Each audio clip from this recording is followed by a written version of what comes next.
چونکه نماز این چی است؟ ایمان است. کی نماز میخوند؟ ایماندار میخوند، به ایمان نماز نمیخوند. ایمان چی است؟ باوری است. باوری به کی؟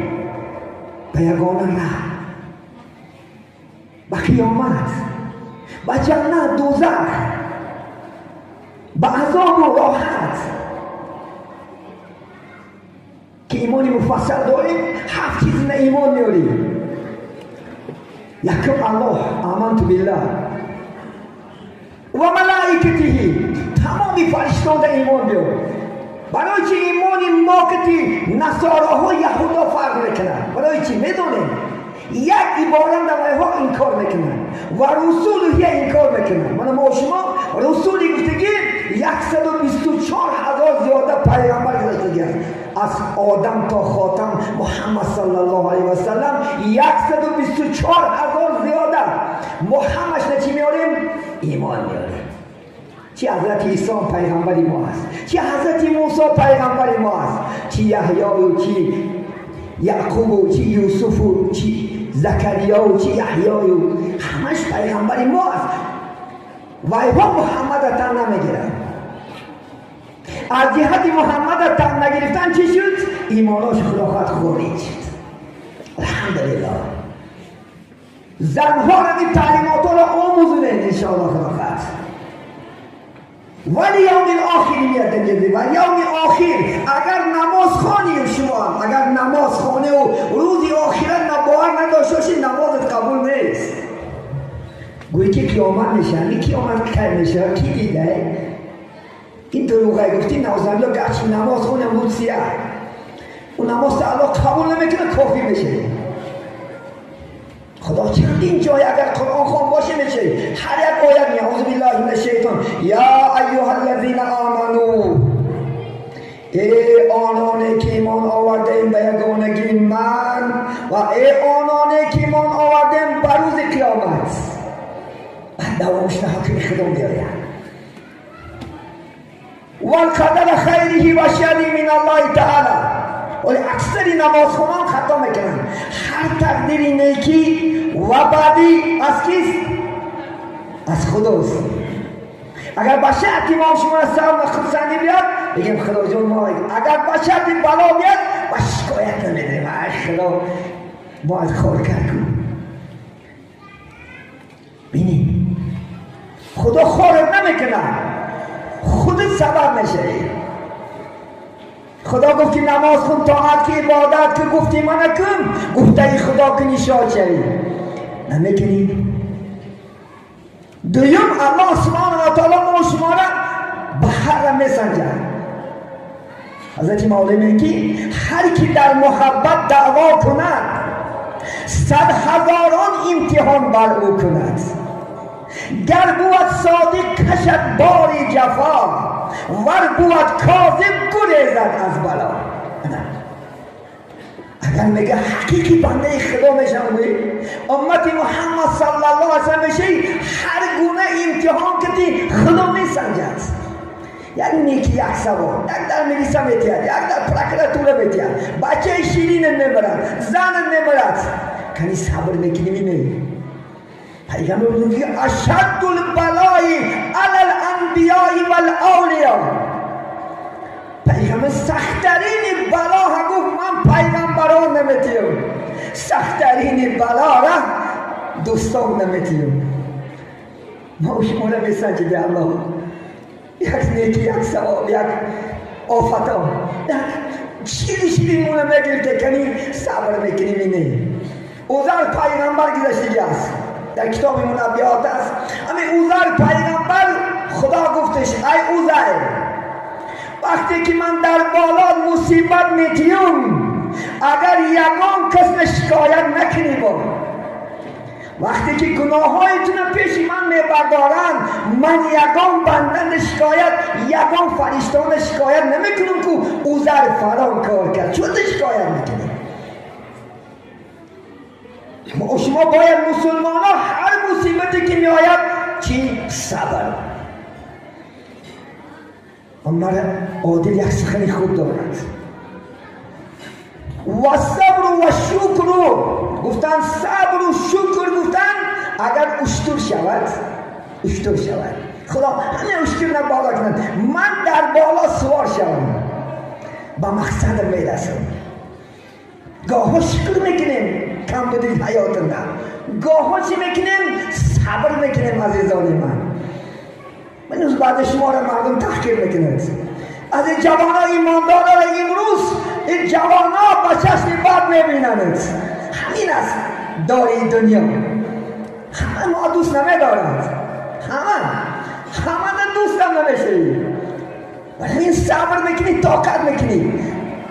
سنگ قضا اومده زدن نمیگیرد. من پیغمبر بزرگوار محمد صلی الله علیه و سلم چی گفت؟ گفت برمد در اهل مکه یگانه چی گفت؟ قل لا اله الا الله ثم استقیم. گفت ای بگوی مردم لا اله الا الله، بدل توری بلاخی زنا نکن، عرق نکن، دزدی نکن، فاربینی نکن، قمار بازی نکن، دیگه سنگسارش میکنن. حتی تا حدی کشتن اخلاق می آوردنش. پیغمبر میگه راحت کرگیم. در طائف رسول الله صلی الله علیه و سلم اهل طائف دعوت کرد و یکی خدا چنان میگه سنگ باری بالاش که افشی مبارک سپری شد. زید میگه هرچند حمایه میکردم علاج نبود، سنگ میسی باران سری ما میبارید. حتی کفشی مبارک محمد پر از خون شد میگه.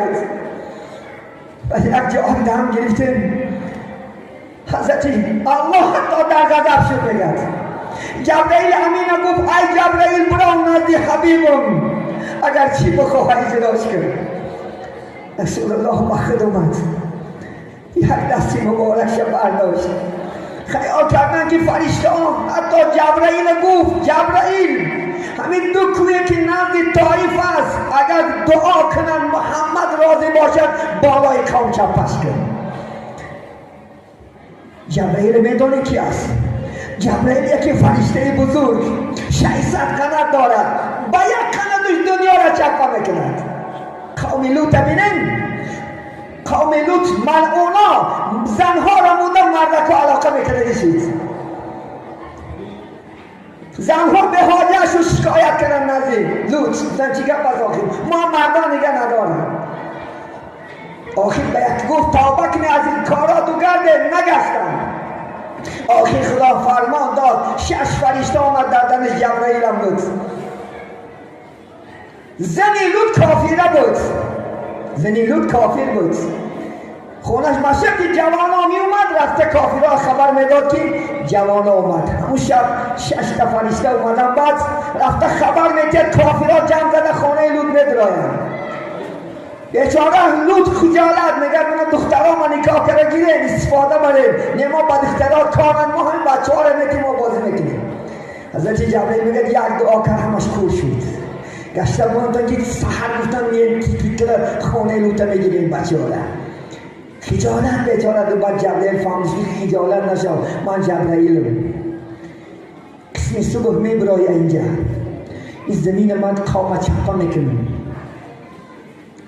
بینید سنیسو بود، گفت دخترها تگیر پیش با ابراهیم را. وقت با ابراهیم زنده بود، گفت عقیب تا نگاه نکن، فقط گیر دخترها تا راست برا. سنیسو بود میگه زمین برداشت، خیلی نگاهش کرد که تمام همه در غفلت هست، همه چپش کرد، همه دوزخ نبرفت. خدا نگه داره. اگر جوانای ما شمارن، اگر لوطی باز شود، جوانای ما شمارن بچه بازی کنن، این جزا را انتظار شود.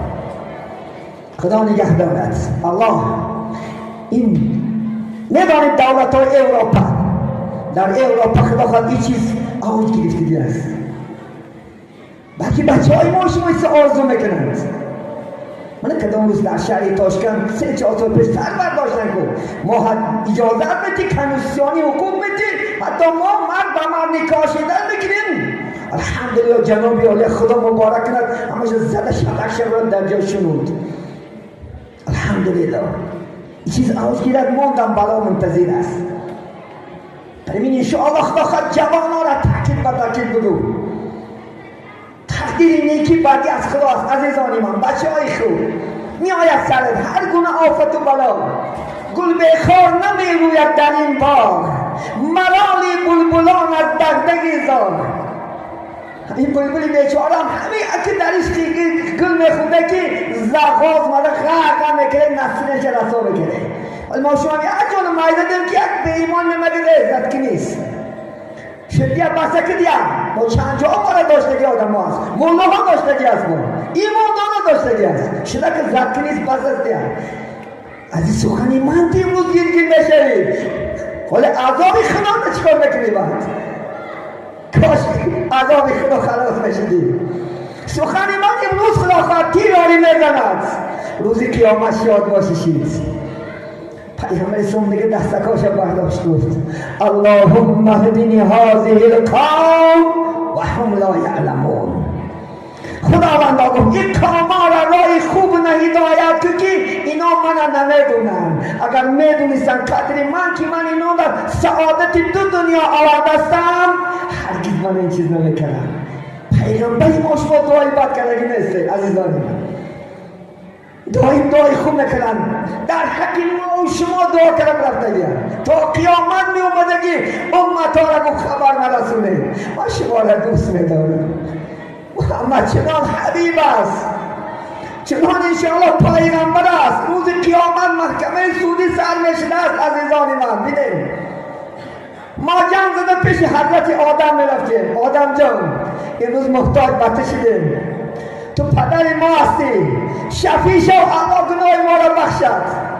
حضرت آدم یک گم زده است حضور من خطا کردم در جنت خدا گندم نخل گفت خوردم رانده شدم. امروز پیش الله خجالتم، پیش نوح بریم، پیش نوح علیه السلام میمدیم. ای نوح ما را امروز شفاعت نمیکنی، محتاج اینشون ادوکت کردنی تو هستیم. نوح میگفتست میبخشه منم قومم در دعا کردگیم که ربی لا تذر علی الارض من الکافرین دیارا. وقتی قوم دعوت کردم گوش نکردن، آخر گوشه تلفن گرفتم با الله تماس گرفتم گفتم ربی لا تذر علی الارض من الکافرین دیارا. این از کافر روی زمین یگان چه نمون. دعا اجابهش دنیا را آزر کرد. این روز خجالتم. این چنین موسی آخر عاقبت پیشی پیغمبری بشیر و نذیر محمد صلی الله علیه و سلم میآید. چون که محمد هیچ وقت از ما رو نمیگردوند، هیچ وقت. بود تا زنده آن حبیبی ودود، در غمی آسیان امت بود. تا زنده بود فقط غمی ما گناهکاران را خورد. بین تا زنده بود میگد فقط غمی امت بود. نماز نفل میخوند رکوع رفت امتی گفت، سجده رفت امتی گفت. حضرت عایشه گفت محمد این امت میگوی و گفت من خداوند ما ارسلناکم الا رحمت للعالمین. من تو نگفت نفرسوندم مگرم رحمت به تمام عالمیان. من تا جان دارم امت میگویم. خالی گفت حیران میشن.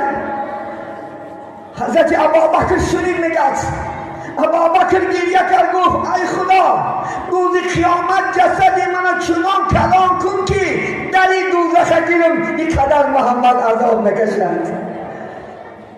بینید حضرت علی میگد در قبر ماندمش محمد لبکاش پچ راست میزد گوشت بموندم گوش کنم امتی میگد. روزی رستاخه شود آغاز امتی گفته خیزد باز. روز قیامت همه پیغمبران وا نفسی گفته میکسید وا نفسی، نفسم چی میشه، حالم چی میشه. رسول الله صلی الله علیه وسلم وا امتی میگفته است. یکم کسی که از قبر میخیزد محمد صلی الله علیه وسلم. جبرئیل و میکائیل و عزرائیل میومدن سری قبر محمد صلی الله علیه وسلم. خیز وقتی که آمد شد صدا نمیبرمد است، خیز وقتی حساب کتاب شد نمیبرمد است. آخر امروز که وقتی حساب کتابی امتا چید و امتی گفتم محمد از خاک سر می‌بردارد. چون این پیغمبر داریم عزیزان من، چون این پیغمبر باید دوست داریم، باید سنتاش زنده کنیم. پیغمبر کسی را شفاعتگر است که او در جاده پیغمبر است. کیا محمد شفاعت میکنه روز قیامت؟ کسی که سنتاش کراشه، کسی که شناختاشش. ما مسلمانان همه طبق زندگیمون مثل سنتای محمد باشد، خیستن و ششتن و خوردن و خورفتن. باید طبق سنتای پیغمبر باشد. این اساسی وظیفه ما امروز میکنه که چی است؟ نماز است.